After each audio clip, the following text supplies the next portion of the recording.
Começa agora no seu rádio Papo de Esporte. Quinta-feira de futebol, vamos juntos com o Papo de Esporte. Começamos falando sobre Libertadores e o passeio colorado.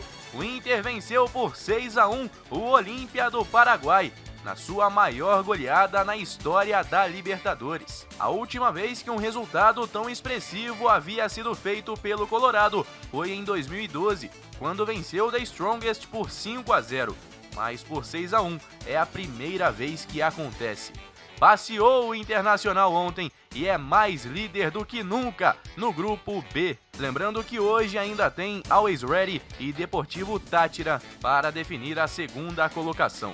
Ainda pela Libertadores, outro brasileiro que jogou ontem foi o São Paulo, que não é mais 100%.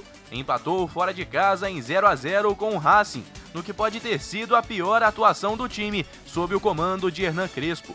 No entanto, há de se destacar a entrega do elenco, jogando com um a menos. No final, o São Paulo permanece na primeira colocação. O Racing vem em segundo com 5 pontos, Rentistas tem 2 e o Sporting Cristal 1 ponto no grupo E. Hora de falar também sobre o Fluminense, que entra em campo logo mais em mais uma odisseia pela América do Sul. Joga às 9 da noite em Guayaquil contra o Júnior de Barranquilla. Calma aí, é isso mesmo, eu te explico. O jogo iria ser na Colômbia, mas o país passa por uma onda de protestos contra o governo. E a torcida do Júnior, por exemplo, inclusive ameaçou não permitir que a partida acontecesse no estádio de Barranquilla. Sendo assim, a Conmebol decidiu remarcar a partida para 2 horas mais tarde e acontecendo no Equador. O Fluminense viajou à meia-noite de quarta para quinta para outro país e, de forma semelhante à semana passada, fez uma viagem em cima do horário da partida. Em relação ao grupo, o Fluminense lidera com os mesmos pontos do River Plate, são 4,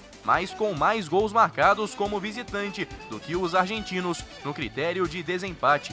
Por sua vez, o Júnior Barranquilla tem só 1 ponto e pode ver seu futuro ameaçado na competição em caso de derrota. Será um duelo inédito na história. O tricolor jamais enfrentou a equipe de Barranquilla, nem em amistosos. Falando mais então sobre a escalação do Fluminense após os muitos problemas de logística, o tricolor enfrenta mais uma odisseia para o seu segundo jogo fora de casa na Libertadores desse ano. Apesar de poupar o time na semifinal do Carioca contra a Portuguesa, o tricolor chega a Guayaquil com o desgaste de 2 viagens seguidas. Por outro lado, Roger Machado terá praticamente força máxima. O único desfalque dos considerados titulares é Egídio, expulso diante do Santa Fé e substituído por Danilo Barcelos.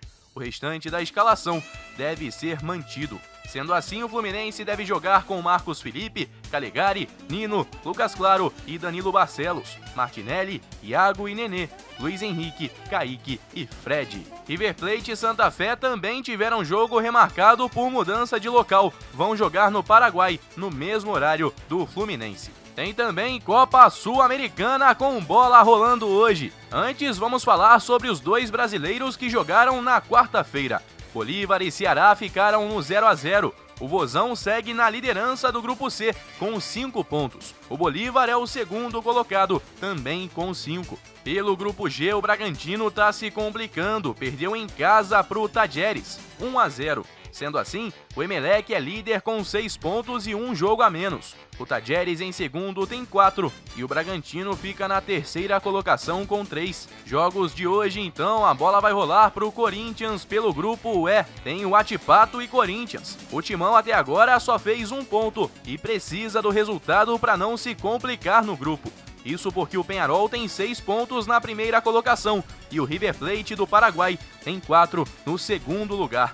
Apenas o primeiro se classifica para a próxima fase. Outro brasileiro que joga hoje é o Atlético Goianiense, no Defensores del Chaco, contra o Libertad, às 19h15. E o Grêmio joga em casa, na Arena, nesse mesmo horário, contra o Aragua.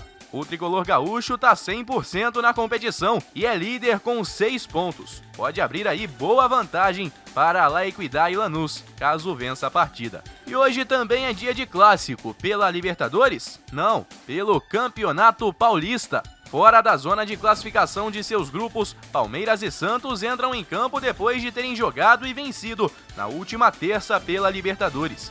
O Palmeiras é terceiro colocado do grupo C, com 15 pontos, e está a 3 do Novo Horizontino.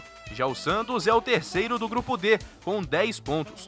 A chave é completada por Mirassol com 17 e Guarani com 14, além do São Caetano, que só tem 3. Sem tempo para treinar e para recuperar fisicamente os principais jogadores que retornaram ontem de Buenos Aires, o Verdão vai seguir usando o Paulistão como preparação para o restante da temporada. A tendência é, de novo, ter em campo uma formação com reservas e jovens recém-promovidos. Já o Santos pode ter a mesma escalação da goleada por 5-0 sobre o The Strongest da última terça. A ausência é Alisson, que será preservado após sentir um desconforto na perna esquerda. É isso, esse jogo então, esse clássico, acontece às 9 da noite, pelo horário de Brasília. E a gente volta a se encontrar aqui com o Papo de Esporte, amanhã, sexta-feira. Para você um forte abraço e até lá. Guilherme Faria, para a Rádio Conselheiro FM, em todas as plataformas.